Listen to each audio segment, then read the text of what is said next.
Dalam proses lidik dikonfirmasi sudah ada pemeriksaan terhadap yang bersangkutan.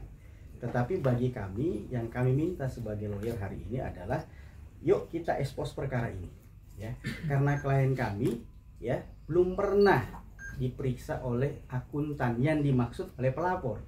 Harusnya kan klien kami sebagai direksi, ya, kalau memang sumber datanya dari Mas Tiko, harusnya dikonfirmasi oleh akuntan publik, bener nggak data ini, valid nggak data ini, ya kan?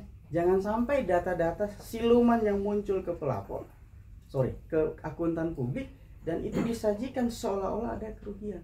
Akuntan itu bekerja mengkonfirmasi data. Ketika data masuk, dia harus konfirmasi kebenarannya. Apalagi ini adalah posisinya klien kami adalah direksi, ya kan? Dia harus, direksi itu kan tidak membuat laporan keuangan sendiri, ada finance yang membuat. Ya, ini harus terkonfirmasi semuanya. Jadi kalau ada dari kubu pelapor mengatakan sudah ada akuntan publik, dasar pelaporannya 6,9 ini, kami mempertanyakan dari mana kantor akuntan publik itu. Kami lagi mau telusuri kantor akuntan publiknya ini. Dari mana data Anda yang dapatkan? Sumbernya jelas atau tidak? Apakah Anda pernah mengkonfirmasi klien kita bahwa data itu? Kalau seorang komisaris kemudian membuat laporan keuangan, apakah itu bisa dipertanggungjawabkan?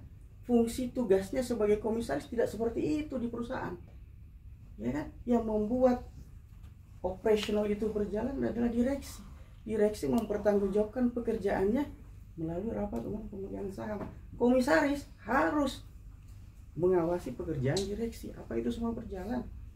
Sekarang kan kami dituntut oleh kubu pelapor seolah-olah perusahaan ini harus berjalan profesional, benar nggak?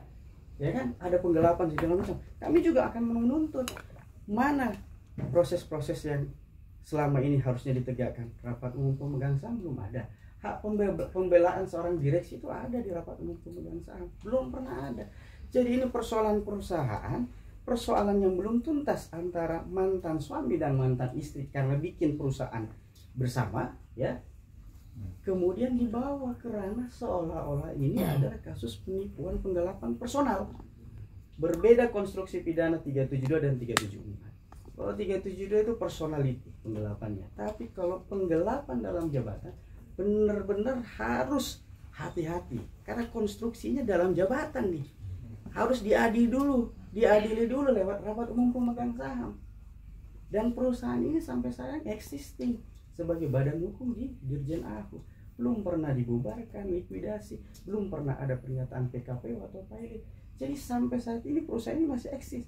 Komisarisnya masih pelapor, direksinya masih klien kami, pemegang sahamnya masih mertuanya, mantan mertuanya Mas Tiko gitu loh. Jadi jangan upaya-upaya ini hari ini baru dibombastiskan. Kan kalau bukan hari ini istrinya public figure, boleh nggak berita ini? Nggak mungkin juga, gitu loh. Benar nggak? Ya kan? Siapa sih Mas Tiko? Ya kan? Kalau bukan istrinya public figure, ya nggak mungkin juga sih. Dan 2 tahun ini rentetannya, kenapa nggak dibombastis di 2022? Ya kan, ini pertanyaan gitu. Kenapa harus sekarang? Ya. Nah, perbedaan audit antara pelapor dengan polisi sendiri ini sudah jadi confuse. Jalan tengahnya kita audit bareng deh.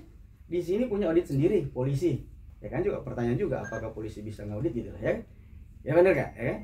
Itu saya percaya dengan pihak kepolisian proses ini akan berjalan netral, ya. Permintaan kami sudah juga menyurat kepada Polda Metro, ya, kami tembuskan ke Barreskrim untuk minta gelar perkara terbuka, ya.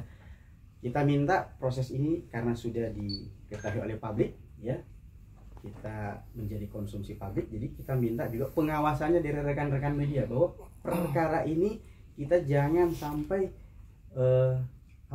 menzolimi, ya.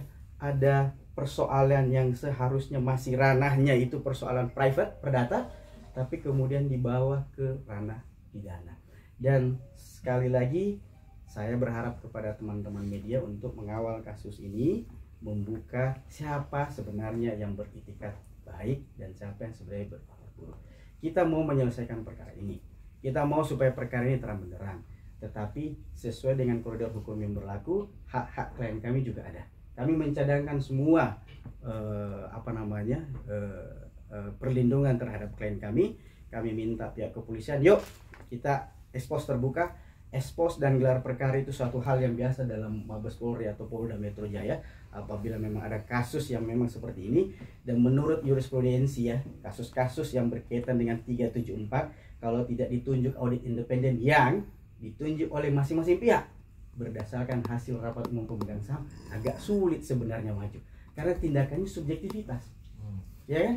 Kalau itu agendanya auditnya berdasarkan keputusan rapat umum pemegang saham, kan itu harus dibayar bersama. Berapa porsi jumlah saham yang ada di PT itu, kemudian kita bagi bersama, bertanggung jawab, bayar audit independen. Itu baru independen.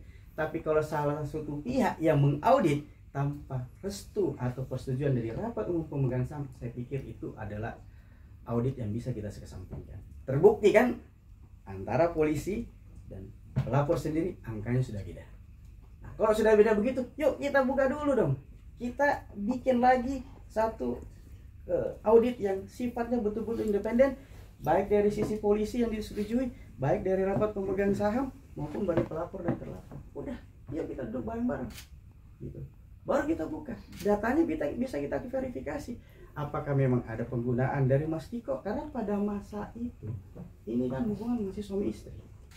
Kalau misalnya terdapat uang yang dipakai kemudian untuk biaya hidup, kan kita nggak tahu juga apa itu menjadi pidana. Coba, pertanyaannya kan seperti itu. Uang sekolah anak, uang biaya kehidupan sehari-hari, kemudian bisa tercampur misalnya, kan kita nggak tahu apa itu menjadi pidana. Masa kalau sudah diceraikan, ya kamu harus tuntut pidana kami?